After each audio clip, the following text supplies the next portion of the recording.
Hi, thanks for the introduction. So I am going to be talking about a different aspect of differential privacy that arising from distributed computation.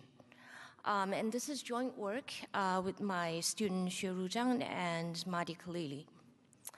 The motivation is quite simple. Suppose we want to perform some type of collective learning task, computational task, over a distributed system where I have data that have locality as well as different ownership. So data comes from different parts of the system and they're owned by different individuals. So you have privacy concerns.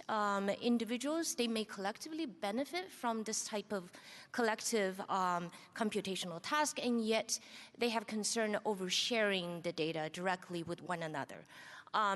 So the example here is that if I can get samples from all these individuals and perform some type of classification, I might get better result that's beneficial for all of them, and yet I won't probably not be able to get them to share directly all their data samples. So the question here is, how do I accomplish the computational task without jeopardizing privacy?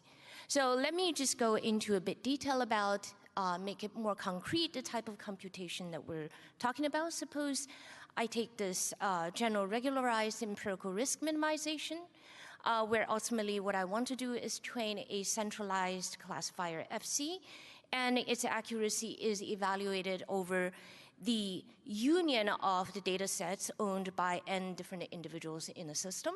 Okay, and let's suppose that the objective function can further be decomposed, where the accuracy is evaluated using all n different data sets. Okay, how do I solve this in a distributed manner? You can rewrite this optimization problem by minimizing over a set of n different classifiers, Fi, each computed locally by individual I, while imposing an equality constraint here. Okay, so forcing that all these I classifiers to converge to an agreed upon version, and that's your centralized classifier. And here I'm going to take the objective function to be the loss, standard loss averaged over all, and these are the individual losses. This is averaged over BI, which is the number of data samples that I have belonging to individual I, and this is a regularizer term. Now, algorithmically, how you can achieve this, there are different families of algorithms you can use. Here I have two major families, gradient, subgradient based, as well as ADMM, alternating direction method of multipliers. And this second one is what I'm going to focus on. So the way you do this, you introduce dual variables to lambdas to each corresponding to one of the equality constraints you have, and that allows you to write out this augmented Lagrangian. This is pretty standard. I'm not going to go into the detail of this. The key to point out here, for this to work in practice, these n individuals, they perform local updating.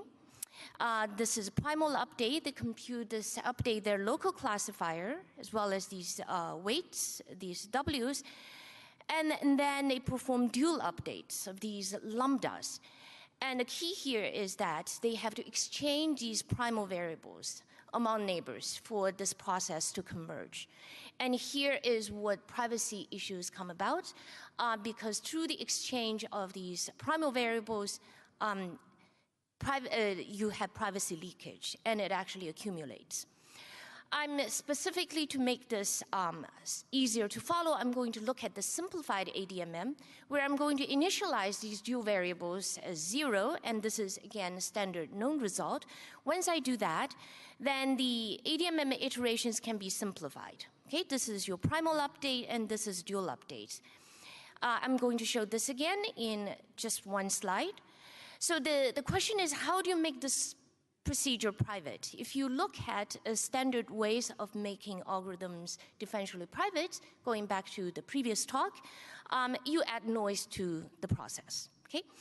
And this is something that you may have seen quite a few times now between yesterday and today.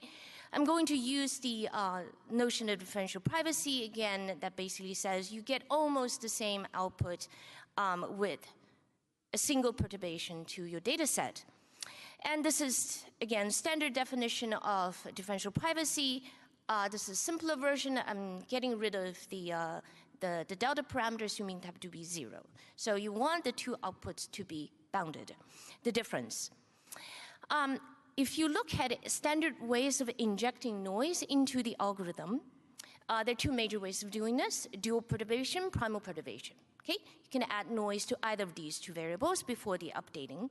The issue here is we're talking about an iterative process. So I'm adding noise each time I'm updating these primal and dual variables and exchanging the primal variables. So over time, privacy leakage can accumulate very substantially. So if you only evaluate a single iteration, then it can be very hard to balance the total privacy leakage as well as the accuracy of these algorithms. Okay? So we're going to, the main idea we explore here is instead of doing dual and primal perturbation, I'm going to use the penalty term, ETA, and allow this to be private information. So exactly what do I mean by this? If you look at the primal update, instead of using ETA, this is in a standard ADMM as a constant, same to all. I'm going to make this a private information, allow this to be different from iteration to iteration. Then I'm going to add noise to the primal update. And then I'm going to decouple the primal update, this penalty term, from the updating step size, the dual variable step size. So these are the two things I'm going to do. And the main result here is we can prove convergence, and more importantly, we can bound the total privacy loss. So here I would just say, if you compare this definition versus the standard differential privacy definition, you note that here, the output, any subset output, is over the entire sequence of exchanged primal variables. Okay? So this is the twist that we introduce to the definition of differential privacy when you have an iterative process like this. Okay, so the main result is by doing this type of penalty term perturbation, we can simultaneously improve the performance, the accuracy, as well as the privacy. To see more, please come and visit our poster tonight, 168. And I'll just end this by saying the main intuition here is that you want the noise, added noise, as well as the step size to move in the opposite directions, because you're trying to simultaneously control two things. You want the whole thing to converge, so you want to control the noise you're adding, and you do that through the penalty perturbation. Thank you.